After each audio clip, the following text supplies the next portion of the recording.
Un pas dans la non-prolifération, la France invente un système d'enrichissement de l'uranium à des fins exclusivement civiles.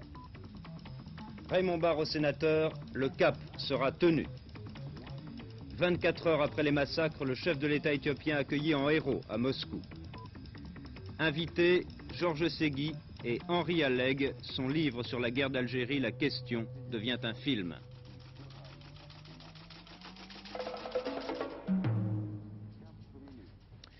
Madame, mademoiselle, monsieur, bonsoir. La grande affaire de la journée, c'est l'annonce ce matin par l'Élysée d'un nouveau procédé français d'enrichissement de l'uranium à des fins non militaires.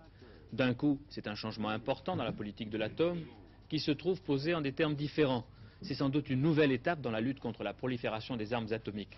Cette découverte tombe bien, elle aura sa place, une grande place, lors du sommet de Londres et des entretiens Giscard-Carter de lundi prochain. J'y reviendrai. Auparavant, je veux vous montrer les premières images de Zouérat en Mauritanie, les premières et les seules. Elles sont émouvantes parce qu'elles ont été tournées par un amateur sur les lieux mêmes de l'attaque du Polisario, dans l'émotion, quelques minutes à peine après l'attaque. La raffinerie brûle. Il est 6 heures. Il y a tout juste 30 minutes que le commando du Polisario est décroché, après avoir attaqué et occupé cette partie de Zouérat pendant plus de 3 heures. Les maquisards ont manifestement, et ces images en sont la preuve, mitraillé tout ce qu'ils trouvaient sur leur passage.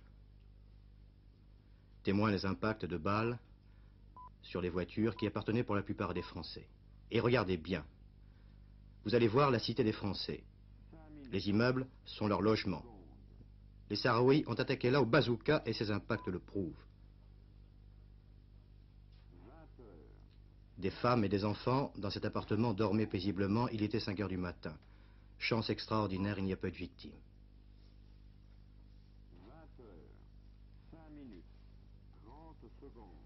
Les uns après les autres, les coopérants sortent des immeubles dans lesquels ils s'étaient barricadés. Ils ne s'expliquent pas ce qui s'est passé. Non, vraiment, ils ne comprennent pas. Ce document a été tourné tout de suite après l'attaque par un coopérant, justement, et ce sont les seules images du drame de Zouérat. Monsieur Robert Gallet, ministre de la Coopération, sera demain sur les lieux, à Zouérat même. Il pourra constater ce que vous venez de voir. Il y a peut-être depuis cette attaque un malentendu entre Paris et Alger, mais le climat s'est beaucoup dégradé depuis 48 heures entre les deux pays qui ont décidément des politiques différentes en Afrique. La France a donc mis au point une nouvelle façon d'enrichir l'uranium à des fins civiles et non plus militaires. C'est Jean-Philippe Leca, le porte-parole de l'Élysée, qui l'a annoncé après le 4e Conseil de politique extérieure nucléaire qu'a présidé Valéry Giscard d'Estaing à 48 heures du sommet de Londres. C'est une affaire technique très compliquée. Sachez déjà qu'elle fait partie des problèmes majeurs de nos sociétés et des problèmes internationaux. Pour faire fonctionner une centrale nucléaire, il faut un combustible, l'uranium. Mais l'uranium naturel ne comporte pas assez d'éléments radioactifs. Il faut l'enrichir. Pour cela, 3 méthodes. On peut faire passer l'uranium gazeux à travers des sortes de buvards. Les éléments radioactifs sont séparés des autres. C'est la technique la plus employée. On peut aussi faire tourner très vite l'uranium, comme dans une écrémeuse, c'est la centrifugation. Il existe aussi des techniques expérimentales par laser. Mais tout cela comporte un risque. Avec ces méthodes, rien n'empêche de produire de l'uranium enrichi à 90%, qui devient alors explosif. Pour éviter de vendre à l'étranger, en même temps que des usines d'enrichissement, des usines à bombes atomiques, la France a, semble-t-il, trouvé une parade. En l'occurrence, un procédé chimique. Pour l'instant, on ne pensait guère à cette technique car elle demande du temps. On ne pourra jamais produire ainsi de l'uranium suffisamment enrichi pour la bombe. Les explications d'un spécialiste français, données avant-hier à Salzbourg, sont même passées inaperçues. Si cette méthode est effectivement industrialisable, alors c'est certain, une barrière peut être mise au danger de la prolifération des armes atomiques. Mais où en sont vraiment les chercheurs français? Proposent-ils une révolution ou une simple amélioration de ce qui existe déjà? Nous le saurons demain, puisque M. André Giraud, le patron du commissariat à l'énergie atomique, le CEA, donnera toutes les explications techniques demain matin et après-midi devant les têtes d'experts du congrès de Salzbourg. Il leur dira aussi que la France n'exclut pas d'engager une coopération internationale. Louis Berriot, vous connaissez bien ces questions. Quel est l'intérêt technique et politique, surtout politique? Politique et économique, parce que derrière la prolifération nucléaire, il y a, si vous voulez, une immense affaire de marchands. Et cette affaire oppose, en l'occurrence, les États-Unis, la France et l'Allemagne. La France avec le Pakistan, vous vous souvenez, et l'Allemagne avec le Brésil. Alors il faut peut-être une explication. Parce que pour vendre une centrale, il faut non seulement vendre l'usine, mais il faut vendre aussi le combustible, c'est-à-dire l'uranium enrichi. Et en plus, il faut vendre le retraitement de ce combustible une fois qu'il a été employé. Et c'est là où le bât blesse. Car ce retraitement permet de fabriquer du plutonium. Et avec ce plutonium, on fait une bombe. Alors certains disent qu'il faut une grande capacité technologique pour faire la bombe. Eh bien non, parce que l'Inde l'a fait. Et ça, c'est significatif. Si vous voulez, ça explique peut-être toute l'importance de la déclaration de M. Carter le mois dernier. Si Oui, alors, la déclaration du président Carter, elle est à la fois noble, parce que, évidemment, il se déclarait contre la prolifération du nucléaire, mais la France aussi. Et puis, il y a des intentions moins louables, c'est-à-dire qu'ils veulent nous faire une concurrence sur les marchés étrangers et nous empêcher de vendre des centrales. Car, vous savez, les États-Unis possèdent de fabuleuses richesses d'uranium et ils détiennent aussi la clé de l'uranium enrichi pour l'instant. Pour l'instant, parce que la France, dans quelques années, l'aura aussi. Alors, là, ils nous coinçaient un peu, mais maintenant, si cette invention permet de présenter les espoirs qu'elle suscite, eh bien, l'argument de M. Carter ne tient plus debout, si j'ose dire. D'où l'importance du sommet de Londres. Oui, car, si vous voulez, l'invention française va permettre de donner deux cartes au président de la République française.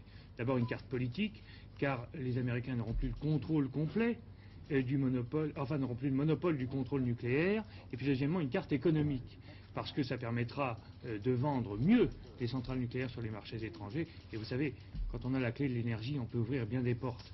Alors ça permet aussi de mettre en accord les intentions de la France dans ce domaine, c'est-à-dire les intentions formulées par exemple l'an dernier au cours des comités interministériels sur le nucléaire, au cours de laquelle, je cite, il était dit que la France était déterminée à ne pas favoriser la prolifération des armes atomiques tout en conduisant une politique nucléaire indépendante.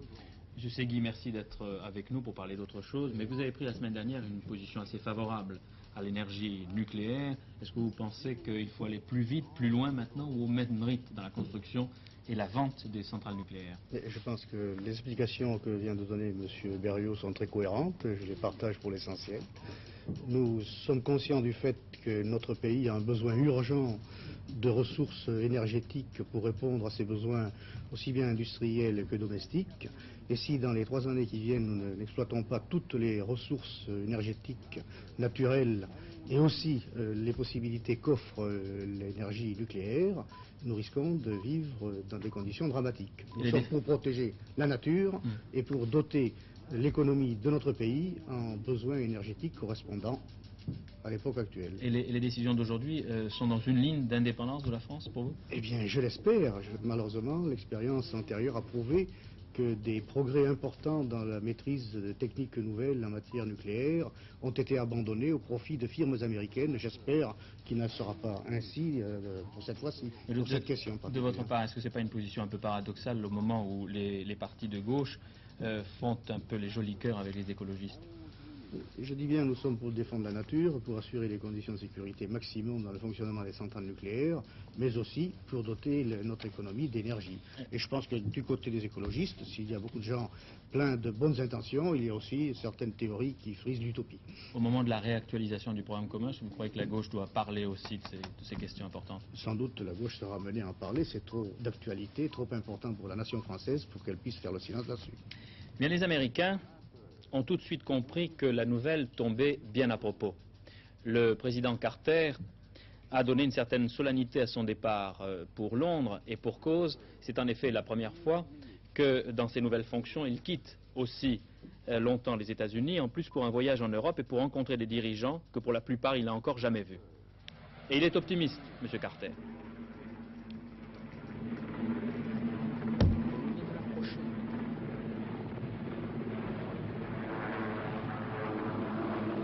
Après 100 jours de pouvoir, Londres est donc la première sortie officielle de Jimmy Carter hors de la nation américaine.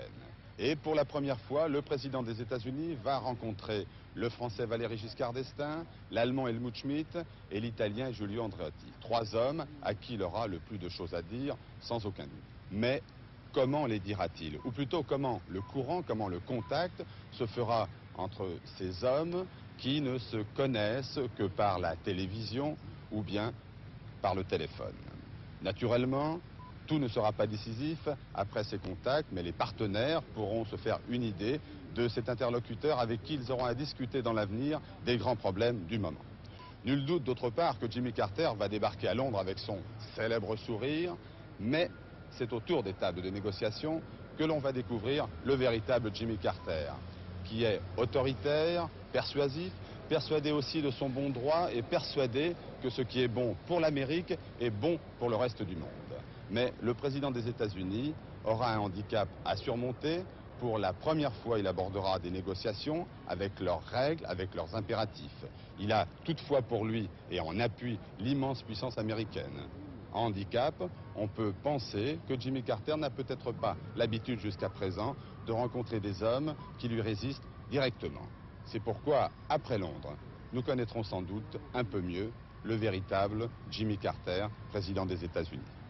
Je retrouverai Jacques Séguy et tous les correspondants d'Antenne 2 à l'étranger à partir de samedi à Londres, puisque nous réaliserons tous ensemble en direct à 20h, samedi, un journal sur les quais de la Tamise.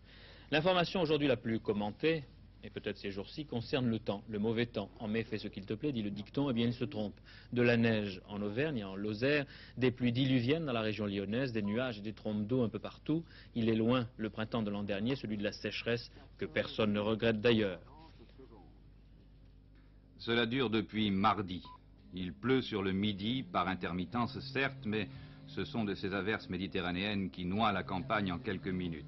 Tous les cours d'eau sont en crue, le Rhône lui-même coule au ras des berges dans la traversée d'Avignon. Le long de la vallée, le mauvais temps remonte jusqu'à Lyon où il a plu sans discontinuer depuis plusieurs jours et où l'on signale d'importants dégâts. En aval, plusieurs affluents ont débordé par endroits, causant des glissements de terrain, coupant des routes. En Languedoc et surtout en Provence, les précipitations enregistrées par les stations météorologiques égalent déjà les plus fortes moyennes relevées depuis 30 ans.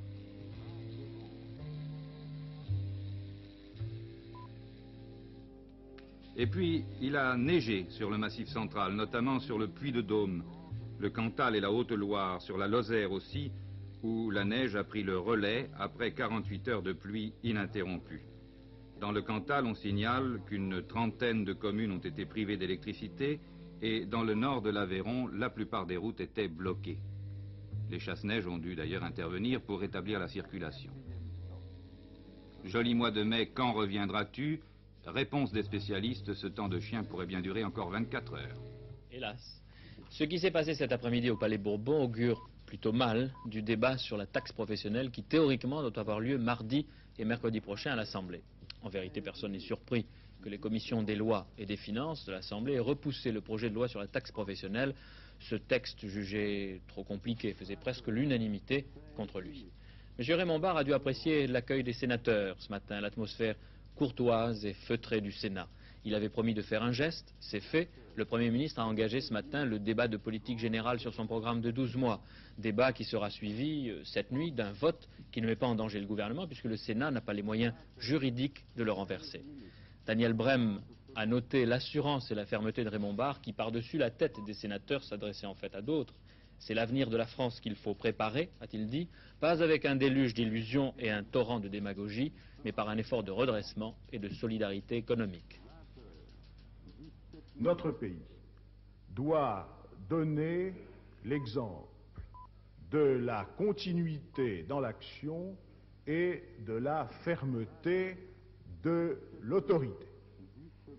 Il n'est pas question, pour des considérations diverses, qui peuvent être dans certains cas respectables, de flotter au gré des sentiments ou des humeurs.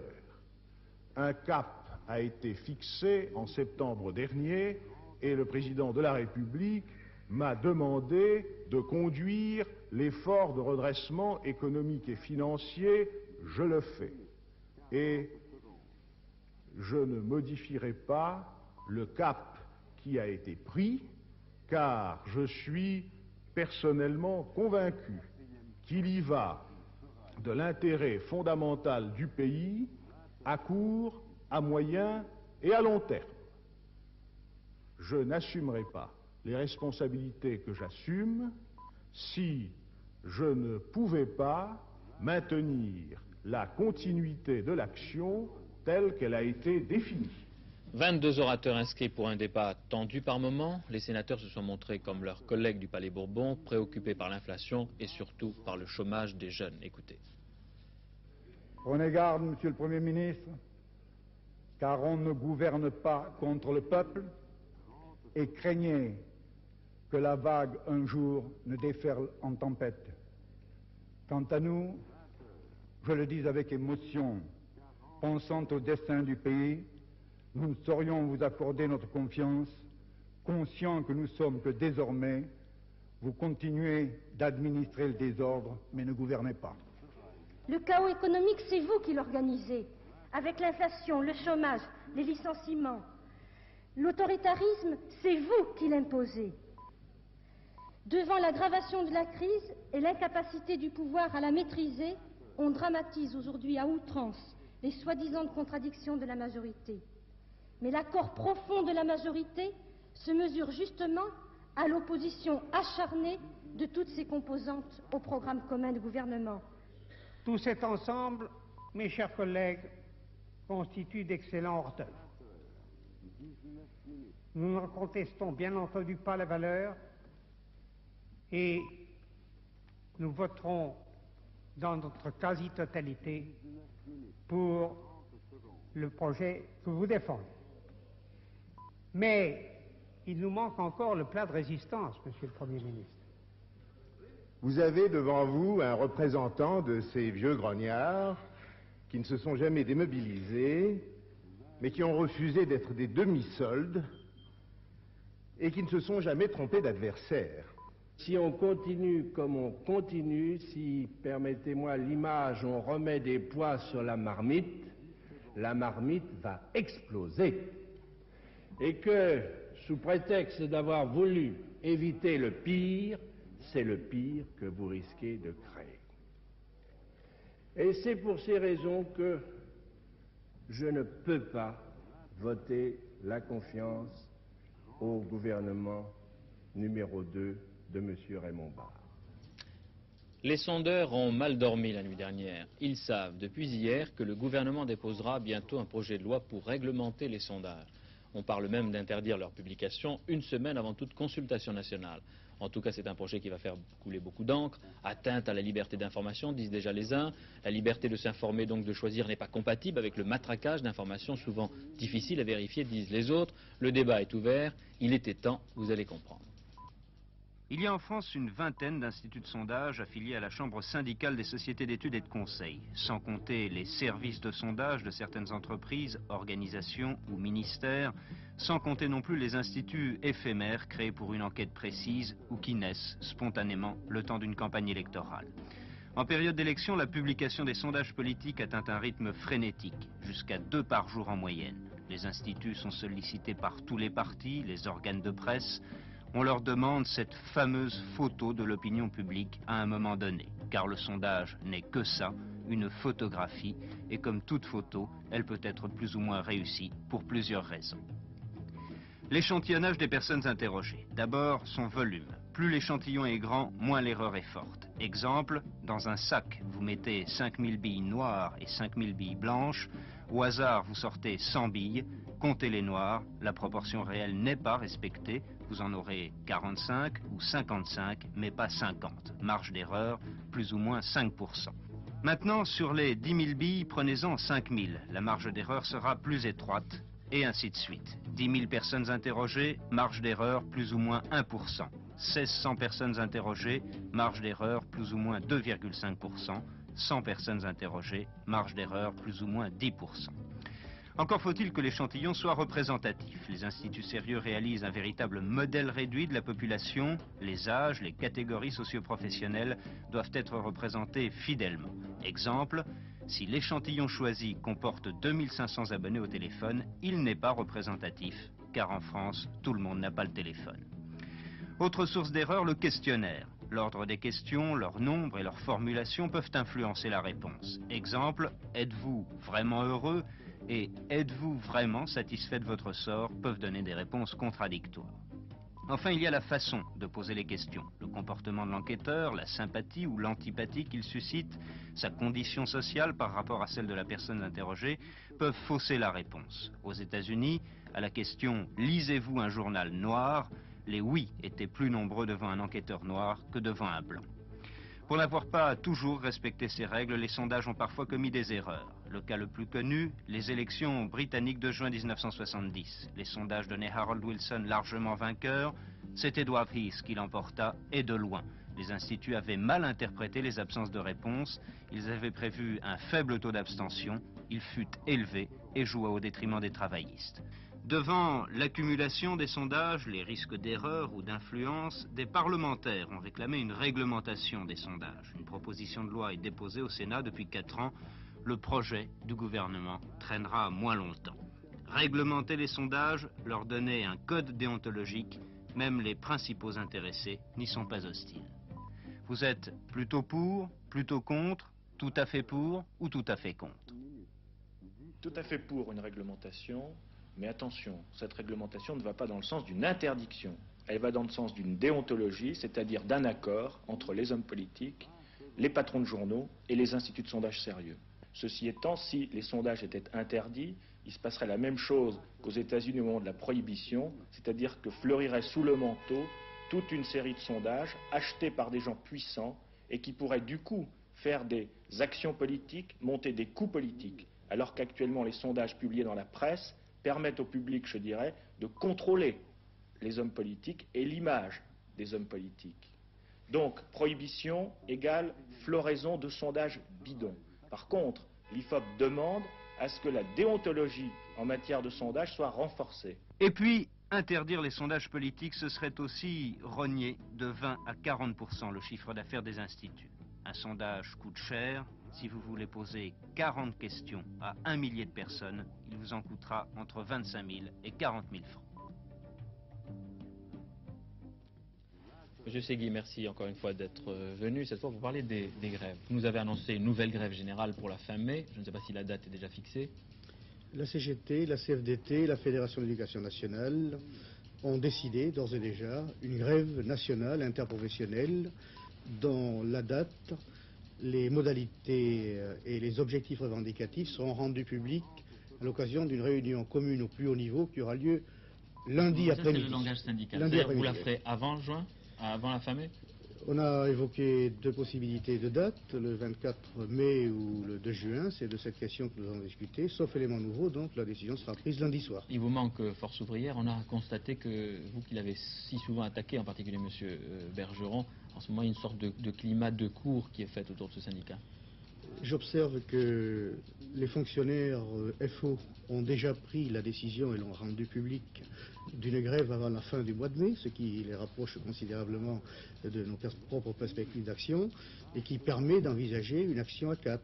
J'espère que les dirigeants de la Confédération FO ne manqueront pas de saisir cette occasion de prendre toute leur part dans l'unité d'action et que peut-être lundi soir nous serons en mesure de rendre publique une décision à 4. C'est ça, que les chefs suivent, en l'occurrence. Eh bien, c'est la responsabilité qui est engagée, n'est-ce pas? Est-ce qu'on peut dire que ce sera la dernière grande grève avant les élections, du même type?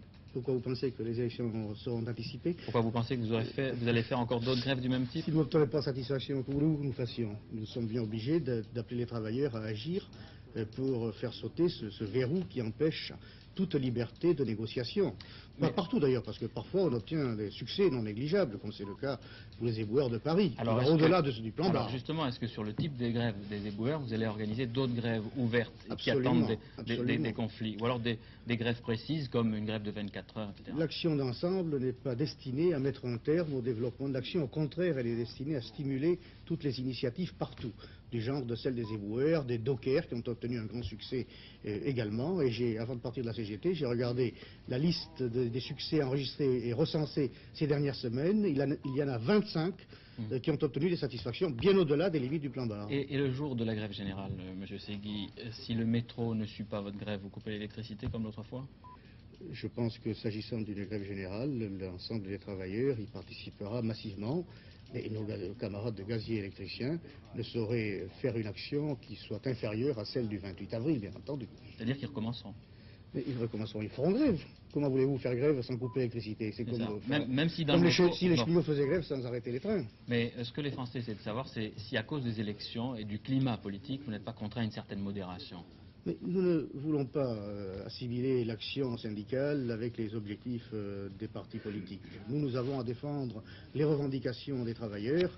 Les partis ont des problèmes pour faire avancer leurs objectifs politiques et faire triompher la gauche à la prochaine occasion électorale qui se présentera. Ce sont deux choses qui peut-être ont certaines affinités entre elles, mais vraiment notre responsabilité à nous, c'est de défendre les revendications des travailleurs, y compris en discutant avec ce gouvernement et ce patronat. Dernière question. Vous savez que pour beaucoup de Français, ces grèves ont aussi le sens d'une sorte d'avertissement adressé au Parti socialiste pour lui montrer ce que vous pouvez faire et vous savez faire pour le cas où un jour... Je ne sais pas si c'est l'opinion du Parti socialiste dont vous faites non, mais la vôtre. Mais j'espère bien que le Parti socialiste sera solidaire de l'action que mènent les travailleurs et respectera l'entière liberté de grève, la liberté d'action telle que nous entendons la pratiquer en toute hypothèse. Monsieur Segui, hier nous avons diffusé le reportage qui a été réalisé par Laurence Graffin à Saint-Christol-les-Alès pour parler du cas de Monsieur Furlan et de son entreprise. Nous avons montré le reportage de l'affrontement entre les ouvrières syndiquées et les autres majoritaires entraînés par un patron qui fait une certaine idée du droit syndical. Qui sont quand même l'essentiel de l'activité économique de notre pays, les entreprises de 50 à 4 ou 500 salariés, avec un effort du côté patronal, avec peut-être certaines idées et des contacts plus fréquents et plus francs avec leur personnel. On peut payer tous nos salariés français de 15 à 35% plus cher selon les branches d'activité, à condition qu'il n'y ait pas de conflit, à condition que cette politisation dans les entreprises cesse immédiatement, que les gens sentent qu'une entreprise est faite pour travailler et que l'on doit laisser ses idées politiques au vestiaire. Et là, il y a une grande œuvre à accomplir sur le plan national. Je pense pouvoir le démontrer.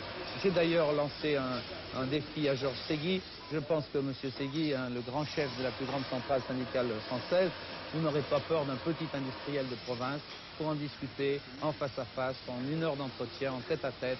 Et sincèrement, je pense vraiment le démontrer. Monsieur Segui. Je trouve que l'on fait une publicité démesurée à ce petit patron qui ne supporte pas l'idée de voir une organisation de la CGT dans son entreprise, alors que l'on passe complètement sous silence les actes que commettent les grands patrons contre les organisations syndicales en général et contre la CGT en particulier, contre nos militants, les persécutions qui sont l'objet, les licenciements. Mais c'est assez représentatif d'un certain climat, parce que les patrons des PME sont assez inquiets. Dans ce cas, ce patron, je connais bien son histoire, je veux bien discuter des libertés syndicales. Mais pas avec lui. Avec M. Serac du CNPF, qui refuse d'ailleurs de me rencontrer devant les antennes de la télévision. Mais pour ce petit patron, sa compétence relève du secrétaire de l'union locale d'Alès.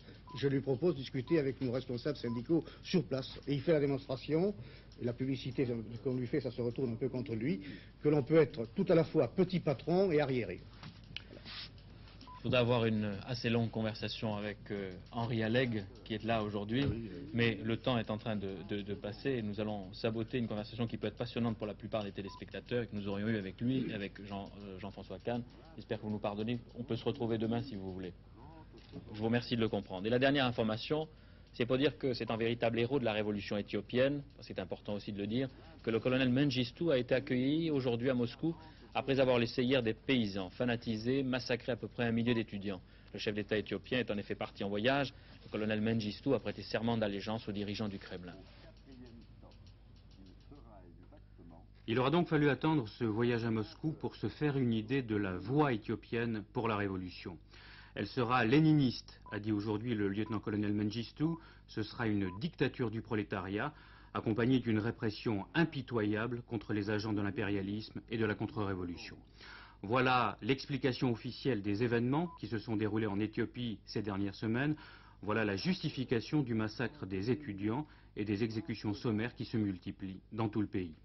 Apparemment, les soviétiques n'ont pas voulu s'arrêter à ce genre de considération. Non seulement ils ont accordé au chef de l'État éthiopien leur caution politique sans réserve, mais ils lui ont surtout promis des armes, plusieurs dizaines de milliers de fusils mitrailleurs. Pour Moscou, cela signifie que l'Éthiopie est définitivement passée dans le camp socialiste. Pour Addis Abeba, c'est l'assurance de mener à bien un combat dont les objectifs socialistes deviennent chaque jour plus flous. Une dernière information, Pierre-Alain. Oui, le président Giscard d'Estaing vient de répondre non aux propositions de Michel Debré sur l'élection du Parlement européen au suffrage universel. La France, a dit le chef de l'État tout à l'heure, ne proposera pas à ses 8 partenaires européens un nouveau protocole. Elle s'en tiendra à l'accord conclu au sommet de Bruxelles au mois de juillet. Les dernières nouvelles de Gérard Holtz vers 23 h. Nous le retrouverons demain avec encore une fois Henri Alleg. Merci de nous avoir écoutés. Bonsoir. À demain.